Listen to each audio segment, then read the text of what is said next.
Hope you're doing well today. What do you think about this? This is our garden shed. It's a fairy garden shed. I designed this and built this last year, and I'd like to give you a tour. So I don't want to brag, but I think this is a really cool garden shed. It's one of the coolest ones that I've ever seen. You may notice immediately that the roof has a funky pitch to it. It's actually 3 different pitches that are all put together. I actually built it on the ground, on the frame of the floor, once the floor was built. And this way I could lay it all out and make sure that it worked. So we were able to kind of get a lot of that figured out in that beginning stage. And then as we went on, it just kind of went up like traditional framing. This side of it here is just a sitting area with some chairs that we obtained from Habitat. All of the windows that are in this shed are basement slider windows, so they're all fully operational. We can close it up in the wintertime.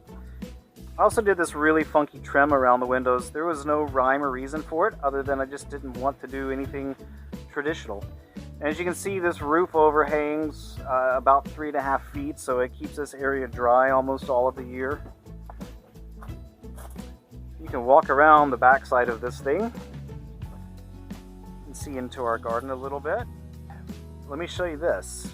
We keep all of our rakes and shovels and stuff outside instead of inside, and we keep them held up with this, which is an old planter box that I drilled holes in the top and shoved all the handles through the holes, and then built this little grid system in the bottom. They're just nailed on so that the handles don't move around so much. So there's a space and a hole for every tool that we have here, and we're no longer tripping over them. We're not making any kind of mess. This is an easy breezy DIY project if you want to get control over your rakes and your shovels.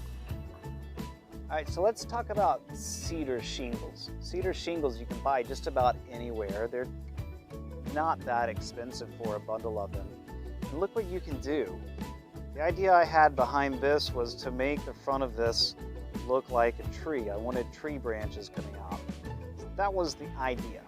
And they're just cedar shingles that have been cut and lapped onto each other. And I had to take my time. It was a slow process, but really not that big of a deal. The other cool thing about this shed is the door. It has a triangular kind of top and a triangular kind of window. It's actually not very complicated, and I'll show you how it works when we go inside. The other thing is driftwood. We love driftwood. You will be seeing a lot of segments from us about driftwood.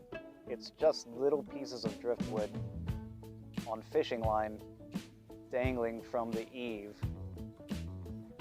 These are decorative cement blocks, and there was a bunch stacked around the property here, so we brought them in the front here and dug out for them, and we put in river stones in the openings and made this little patio area out of these.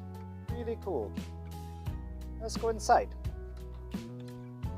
See the little triangular window? It's actually a plexiglass window. And as you can see, the top of the door is actually square. It's just a normal door that I built.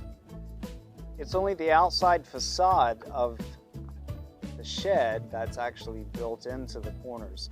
That actually makes for a really easy door to construct because you're not having to do anything funky. Inside, it's pretty much just shelves. This is a place for organization. There's not that much in here because we haven't had it for that long. We have little windowsills on each side. It also has a great little storage space above it you can get to with a ladder.